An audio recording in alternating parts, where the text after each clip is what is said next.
मैं भारत को भारतीयता की मान्यता के आधार पर फिर से खड़ा करना चाहता हूं, उस काम में लगा हूं। वंदे मातरम। दोस्तों, हमारी गरीबी का कारण क्या है, ये एक अहम प्रश्न है। और ये इतना अहम प्रश्न है, हम लोग इस विषय पर प्रतिक्रिया करते हुए थक जाते हैं कि गरीबी का हमारा मुख्य कारण क्या है। राजीव भाई ने ये सिद्ध किया कि जनसंख्या हमारी गरीबी का कारण नहीं है। तो फिर हमारी गरीबी का कारण क्या है? हमारी गरीबी का कारण राजीव भाई ने ये सिद्ध किया कि गलत नीतियां ही हमारी गरीबी का कारण है। और भारत की धरती पर जो कार्य चल रहा है, जो काम हो रहा है, उस प्रक्रिया पर ठीक उल्टी प्रक्रिया आजकल हो रही है। यही बस हमारी गरीबी का कारण है। भारत एक कृषि प्रधान देश है और उसको उपभोगवादी विज्ञान की तरफ ले जाकर के खड़ा कर दिया जा रहा है।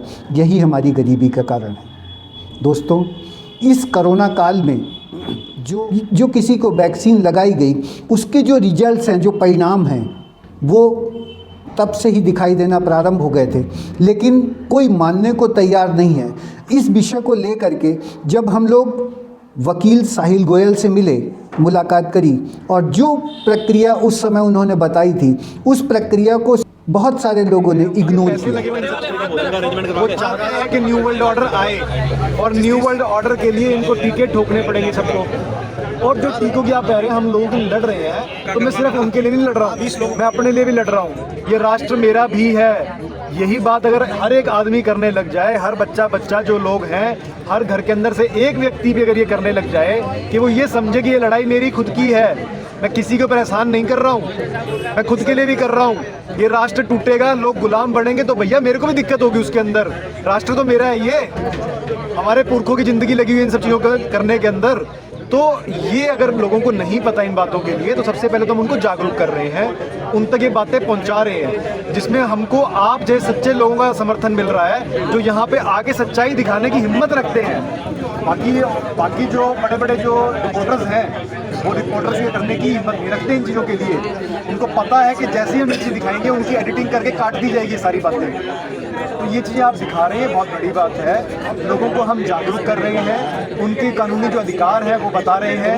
स्कूल के अंदर जाके जब उनको धक्का करके टीके लगाए जाते हैं, वो बिल्कुल गैर कानूनी और अवैधानिक होगा, और उनके ऊपर हत्या का मुकदमा भी दर्ज हो सकता है। जो भी प्रिंसिपल, स्कूल के टीचर सुन रहे हैं, तो भैया इस बात को ध्यान रखो, इस प्रकार की बदमाशी मत करो। माँ बाप अगर इस चीज़ के इच्छुक है, और माँ बाप अगर आपसे पूछ के बता के आपको लिखित में सिग्नेचर करके देते हैं कि हाँ हमारे बच्चे के टीका लगा दो, और उनको नॉलेज है, इसका मतलब इन्फॉर्म्ड कंसेंट है, उनको पता है इन्फॉर्म्ड कंसेंट का मतलब कि भाई इस टीके में क्या क्या साइड इफेक्ट हो सकते हैं, क्या इससे नुकसान हो सकते हैं, इन सब बातों की जानकारी देना। साथ साथ टीके से कोई नुकसान होता है तो इसकी जिम्मेवारी कौन लेगा? सरकार लेगी, या वो कंपनी लेगी, या लगाने वाला डॉक्टर लेगा, या जो ANM जो होती हैं, जो आशा वर्कर्स हैं, वो लेंगी, या स्कूल का प्रशासन लेगा, या टीचर लेगा? ये बताएं उनको बातें कि भैया जिम्मेवारी कौन लेगा। बच्चा लगाने के बाद मर गया तो वहाँ सिरसा के अंदर वो 14-15 साल की लड़की है, उसके लगा था टीका और वो मर गई। अग्रोहा के अंदर एक महिला 65 साल की, उसके टीका लगा दे घंटे के अंदर मर गई। नरवाना के अंदर अब 3 दिन तक हम बैठे रहे, वहाँ पे मोहित 27 साल का, 27 नहीं 24 साल का लगभग ध्यान होगा मेरे को, तो वो 24 साल का मोहित जो था, उसके टीका लगा और 4-5 घंटे के अंदर उसकी मृत्यु हो गई।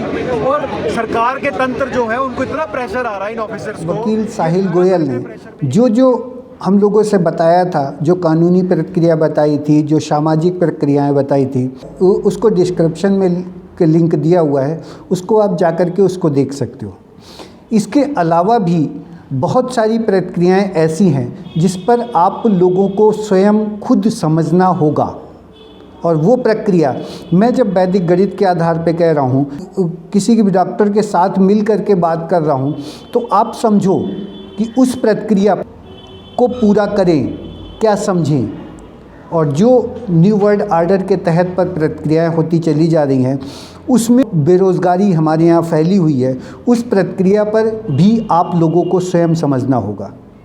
एक छोटी सी बात अगर ऐसे मान के चलें कि जैसे अब महाराष्ट्र के वर्धा तक हम भ्रमण करके आए, और बीच में कई सारे शहर ऐसे मिले जिस शहर में उतर करके अंदर भ्रमण करने के लिए गए, और जिस शहर में जाओ उसी शहर में ये व्यवस्था है, 4 लेन रोड सड़क बन रही है, तो कहीं पर मेट्रो स्टेशन बन रहे हैं, जगह जगह पर मेट्रो चल पड़ रही है, जगह जगह पर 4 लेन बन रही है। बेरोज़गारी उसके बाद भी है, जबकि इतना काम चारों तरफ विकास के नाम पर हो रहा है।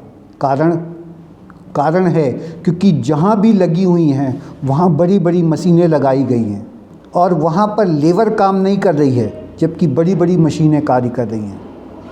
तो उपभोगवादी विज्ञान के तहत पर जो विकास आप लोगों को या हम लोगों को समझाया जा रहा है, उसके तहत पर ये मंदी हमारे यहाँ लगातार आती चली जा रही है, और उसके तहत पर ही ये भुखमरी की कगार तक जाएगी क्या, ये प्रश्न आप लोगों को स्वयं हल करने होंगे और स्वयं समझने होंगे।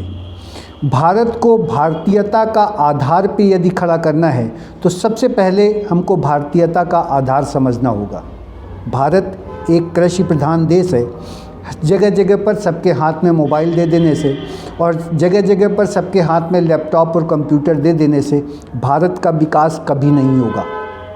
जब भी भारत का विकास होगा तो भारतीयता के आधार पर होगा,